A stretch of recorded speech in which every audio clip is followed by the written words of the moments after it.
Hi, I'm here with Leonard Roberto, founder of Primary Challenge. I asked Leonard if he wanted to speak with me regarding the whole electoral process, what I actually had to go through to try and run for town supervisor.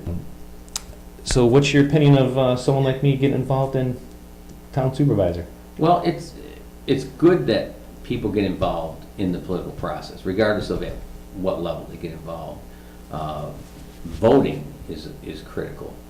Becoming a member of a political committee is important. Running for public office is important. Each of these things has a certain value to the political process. And when people stop doing any of these functions or allow others to control those functions, that's when the whole system begins to collapse on itself. So it's a very good thing that you're running for office. The press, I've learned, isn't very friendly in the whole process. No. And whether what has to do with that, whether it's money, which I think it is, but it doesn't make the system easy to try and. It's hard to understand, but the press actually has a vested interest in the status quo, and they're only going to give a certain amount of press to an unendorsed candidate or someone they consider to be a dark horse. But by doing that, they're essentially complicit in the destruction of our society. If they were independent, gave equal time to all candidates for public office, our people would be better served. So the media is complicit in the destruction of our society. Because if they gave equal news, I mean, people running for office is news. It should be one of the biggest news things going on. And people need to be educated who to vote for, but they're not. And so it's very hard for an everyday person to get involved, to even make an educated decision who to get in office. That's correct. That's actually the biggest problem, is that people can't make an educated opinion of who they want to vote for, because in large measure, challengers have insufficient funds to compete with a machine candidate, which would be your typical Republican or Democratic endorsed party candidate. They have a financial mechanism that helps them buy airtime and so on. Your typical candidate that's not supported that way is very difficult, has a very difficult time getting that kind of exposure. The media, however, just makes the situation worse by giving the endorsed candidate free publicity to the exclusion of the non-endorsed candidate in large measure, not completely, not all the time, but in large measure. They simply say, you're not a viable candidate, and because of the way they cover the campaign, they simply make you not a viable candidate. So it's a self-fulfilling prophecy. What disturbed me more than anything else, I have papers that I do business with, to advertise my business. And the sales guy came in from the paper, wanted to sell me an ad, so many days for a certain period of time. And it's like, okay, I'll take so many of these ads for my business, and then I want to do this political ad. I was trying to market my website, that mylockport.com website. And he's like, well, I don't know if that falls under that.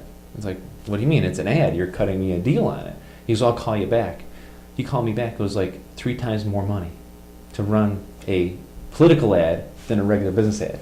Is that right? So they actually make more money on political ads, which it wasn't affordable. I can't afford it, because a new person running for office is virtually impossible. I was just, on the way here, I was talking to the guy from the Buffalo News. He called me asking questions about the sign issue.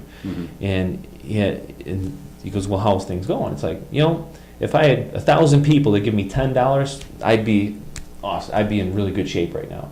But that doesn't happen. People just think that you're rich, you have money, you're a business owner, or they don't have to give money for it. And and that's what the harsh reality is I've learned freedom isn't cheap. You made that statement. No, freedom isn't free. It costs free. money. Yeah, It costs to have freedom.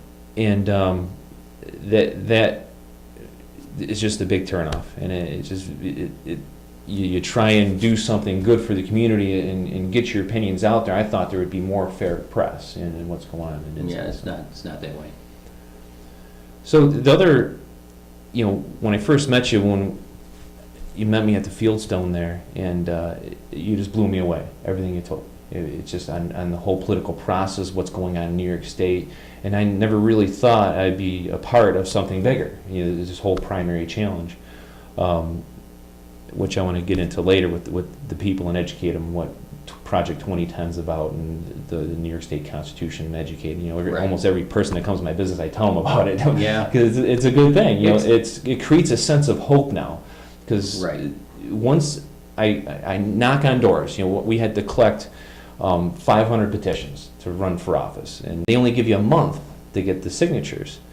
And for a working guy that has to run a business, have a family with kids, and carry on a normal life, it is virtually impossible to run for office. It's very hard, and it's very time consuming, and it's very costly to run for public office. The process should be easier, and I want to make it easier. It should That's be. what? In some states, there is a fee for ballot access. Doesn't matter who you are, if you pay the fee, you're on the ballot. That's more equitable Really? than the system that we have in New York. And I'm sure, good minds sitting around the table could come up with a much more equitable system than we have in New York. I consider New York's political process to be under the criminal control of political party leadership, including the boards of elections.